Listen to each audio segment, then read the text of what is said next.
श्रेयवादाच्या लढाईत सामान्य जनता हॉस्पिटलपासून वंचित। आचोळे हॉस्पिटल की राजकारणाचा आखाडा? आचोळे हॉस्पिटलचा खरा शिल्पकार कोण?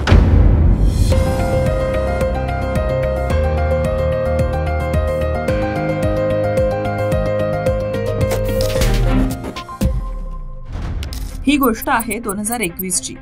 तेव्हा महाराष्ट्र राज्याचे मुख्यमंत्री उद्धवजी ठाकरे, नगरविकास मंत्री एकनाथजी शिंदे आणि आपल्या वसई विरार महानगरपालिकेचे आयुक्त होते श्री डी गंगाथरण। हे त्या काळात कार्यभार सांभाळत होते। आपल्या वसई विरारच्या जनतेसाठी सुसज्ज असे हॉस्पिटल हवेत, जेणेकरून छोट्या मोठ्या आजारासाठी मुंबईला धाव घेणाऱ्या सामान्य माणसाला एक दिलासा मिळेल। ही बाब तेव्हाच्या श्री डी गंगाथरण यांना लक्षात आली आणि त्यांनी या कल्पनेवर काम करण्यास सुरुवात केली। तत्कालीन मुख्यमंत्री उद्धवजी ठाकरे, तत्कालीन नगरविकास मंत्री एकनाथजी शिंदे, तत्कालीन आयुक्त श्री डी गंगाथरण यांच्या प्रयत्नाने वसई विरार शहर महानगरपालिका क्षेत्रात 5 हॉस्पिटलची मंजुरी देण्यात आली। त्यापैकी 3 हॉस्पिटल हे तयार असल्याने लगेच वसई विरार वासियांसाठी उघडण्यात आले। तसेच पारनाका येथील व आचोळे एव्हरशाईन सिटी येथील तत्कालीन मुख्यमंत्री व तत्कालीन नगरविकास मंत्री श्री एकनाथजी शिंदे यांनी 19 ऑगस्ट 2021 रोजी सदर हॉस्पिटलचे भूमिपूजन कोरोना काळ असल्यामुळे ऑनलाईन पद्धतीने केले। आचोळा हॉस्पिटलचा कार्यादेश सुद्धा महापालिकेतर्फे तत्कालीन आयुक्त गंगाथरण यांनी ठेकेदारास दिला। असे असून सुद्धा सदर आचोळे हॉस्पिटलचे काम सुरू झाले नाही। कारण काय? कारण होते श्रेयवादाचे। हे कारण देण्यात आले की आचोळे हॉस्पिटलच्या बाजूला स्मशान आहे आणि स्थानिकांचा त्याला विरोध आहे। खरं बघता एकाही स्थानिकांचं असं म्हणणं नसताना सुद्धा स्थानिकांच्या नावावर हॉस्पिटलचे काम कोणी बंद केले? 100 खाटांचे हॉस्पिटल नको, अजून मोठे हॉस्पिटल हवे, असे तेव्हाचे तत्कालीन आमदार क्षितिज ठाकूर सांगू लागले। आचोळे हॉस्पिटलच्या कामाला सुरुवात व्हावी याकरिता 2022 मध्ये पत्रव्यवहार आंदोलने करण्यात आली।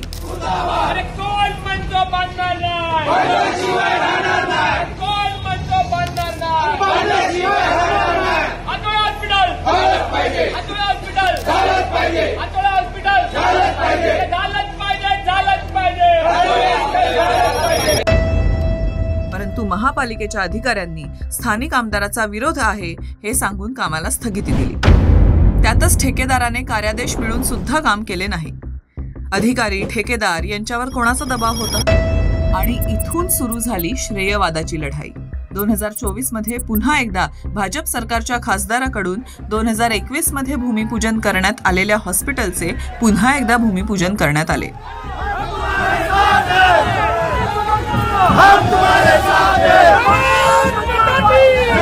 मेरी पहली इच्छा पूरी हो रही है। मैं 5 साल से यहाँ वसई में आया हूँ। कुठे ना कुठेतरी ही गोष्ट जी आहे अगोदरच व्हायला पाहिजे होती, परंतु देर आई दुरुस्त आहे। काय सांगा? तुम्ही एक लक्षात ठेवा, पहिला अगोदर हॉस्पिटल आपण घेतलेलंच होते। इथे सर्वे नंबर 6 है।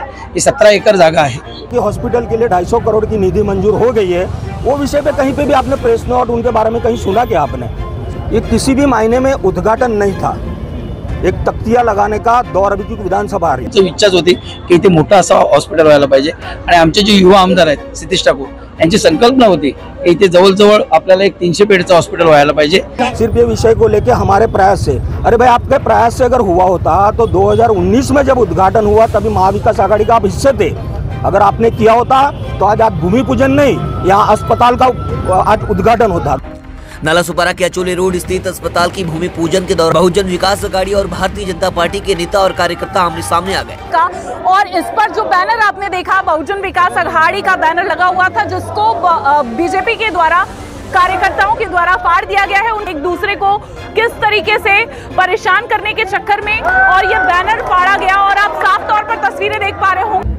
पण या गोष्टीमुळे कुठेतरी वसईची जी आपली संस्कृती आहे ती कुठेतरी आपल्याला संस्कृतीचा प्रश्न नाही। माझा फोटो साधा समोर बघा, नाही जो गदारोळ घातला गेला एवढा हे जाऊन द्यावं। त्यांची संस्कृती ती आहे, त्यांच्याकडून अपेक्षा नाही करायची।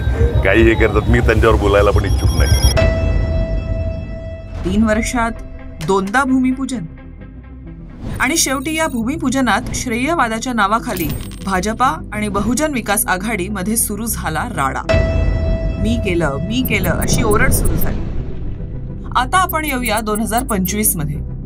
आचोळे हॉस्पिटलची जागा स्थानिक आमदाराने हॉस्पिटलसाठी नावावर करून घेतली। मग पुन्हा एकदा डोकं वर काढू लागला तो श्रेयवादाचा भस्मासूर। पुन्हा एकदा संघर्ष, पुन्हा श्रेयवादाच्या टोपलीला आपापल्या परीने ओरबाडणे सुरू झाले आणि गरीब सामान्य जनता हतबल होऊन हे सगळं विदारक चित्र बघत बसली। आचोळे हॉस्पिटलच्या कामाच्या पाहणीच्या नावावर सुरू झाला पुन्हा एकदा भाजप आणि बहुजन विकास आघाडीमध्ये तुफान राडा। माजी महापौर व भाजपा कार्यकर्त्यांमध्ये फिल्मी स्टाईलमध्ये हाणामारी, तुतुमेमे आणि पुन्हा एकदा आचोळे हॉस्पिटलचा मुद्दा चर्चेत आला।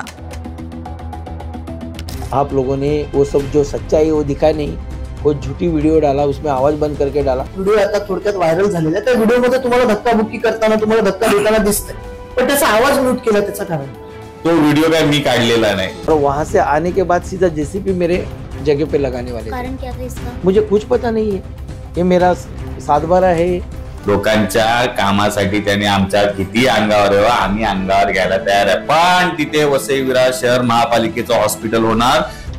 ये मेरा 5 गुंठे का सातबारा है। राजन नाईक को पूछा तो बोलता मैं सर्वे नंबर 6 पे आया था, मुझे ये जगह से कुछ ये नहीं है। मुझे नहीं तो फिर ये कौन तुम्हारे सामने कौन बोल रहा है इतना? जो डेरिंग करा के 2 दिन में तुमको बदली करूंगा।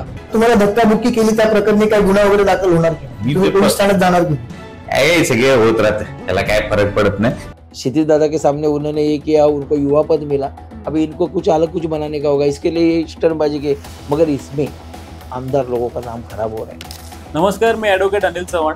सध्या आपण पाहतच आहे की आचोळे हॉस्पिटलची जी श्रेयवादाची लढाई सुरू आहे भाजप आणि BVM मध्ये, ऍक्च्युली खरं श्रेय कोणाला द्यायचं झालं तर 2021 साली ज्यांनी या हॉस्पिटलची संकल्पना मांडली ते आमचे नगरविकास मंत्री एकनाथजी शिंदे आणि तत्कालीन आयुक्त गंगाधरन साहेब यांना श्रेय द्यायला पाहिजे। परंतु श्रेयवादाची लढाई आतापर्यंत सुरू आहे। आज 4 वर्ष झाले पण त्या हॉस्पिटलचे एक वीट सुद्धा रचली गेली नाही, ही शर्मेची बाब आहे। 4 वर्षामध्ये ते हॉस्पिटल पूर्ण झालं असतं, आज कितीतरी लोक, कितीतरी रुग्ण त्याच्यामध्ये त्यांचा इलाज तिकडे सुरू झाला असता, परंतु या श्रेयवादामध्ये हे सगळं अडकलेलं आहे। ही शर्मेची बाब आहे, ही सत्य परिस्थिती जनतेसमोर आली पाहिजे की हे हॉस्पिटल कोणामुळे थांबलेलं आहे आणि आज तुम्ही त्या श्रेयवादासाठी मी केलं म्हणून भांडताय, लढाया करताय, ही शर्मेची बाब आहे आणि आमच्या वसई विरारसाठी शर्मेची बाब आहे। जनतेसाठी ते हॉस्पिटल होतं, कुठल्या पॉलिटिकल पार्टीच्या नेत्यांसाठी ते हॉस्पिटल नव्हतं आणि ते हॉस्पिटल निर्माण कोणी केलेलं, त्या हॉस्पिटलला त्याचं भूमिपूजन कोणी केलेलं? तत्कालीन मुख्यमंत्री आमचे नगरविकास मंत्री एकनाथजी शिंदे आणि तेव्हाचे आयुक्त गंगाधरन साहेब यांनी त्यावेळी त्याचं भूमिपूजन केलं, त्याचा कार्यादेश दिला। 1 वर्षाच्या आतमध्ये ते हॉस्पिटल होणार होता, 4 वर्ष होऊन सुद्धा तिथं हॉस्पिटल होत नाहीये। हे कोणामुळे होत नाहीये? एकनाथजी शिंदे जेव्हा त्यांनी उद्घाटन केलं होतं, 1 वर्षाची त्यांना लिमिट दिलं होतं ठेकेदाराला, परंतु हॉस्पिटल झालं। आज मारामाऱ्या होत आहेत, आज त्याच्यावरती मी केलं म्हणून होत आहे आणि तुम्ही सांगताय की ही आम्ही केलं। अहो, जनतेच्या समोर ते जनतेसाठी हॉस्पिटल हो, जनतेचा कोणाला विचार आहे का? आम्ही या व्हिडिओ करण्याच्या मागे एकच उद्देश होता की तुम्हाला सत्यता दाखवावी, खरी परिस्थिती दाखवावी। श्रेय कोणीही घ्या, कोणालाही श्रेय द्या, परंतु ज्यांनी ते हॉस्पिटल उभारलं ते गंगाधरन साहेब, ते एकनाथजी शिंदे यांना विसरू नका आणि ते हॉस्पिटल कोणामुळे थांबलंय तेही विसरू नका। हॉस्पिटल 100 खाटाचं होतं, त्याला 200 खाटाचं करायचं म्हणून आज 4 वर्ष त्याला लटकवून ठेवलंय तुम्ही, ही शर्मेची बाब आहे। म्हणून मी तुम्हाला सांगतोय की ते आचोळे हॉस्पिटल येत्या वर्षभरात झालं पाहिजे आणि ते जनतेसाठी खुलं झालं पाहिजे।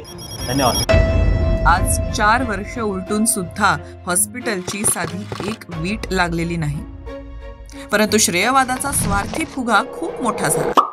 मूळ आचोळे हॉस्पिटलची संकल्पना व मंजुरी देणारे तत्कालीन मुख्यमंत्री, नगरविकास मंत्री एकनाथ शिंदे, आयुक्त D गंगाधरण यांचा मात्र आज सर्वांना विसर पडलाय आणि 4 वर्ष झाली। सामान्य जनतेला हे हॉस्पिटल कधी मिळणार की पुन्हा आचोळे हॉस्पिटल राजकारणाच्या खेळात निरर्थक बळी पडणार?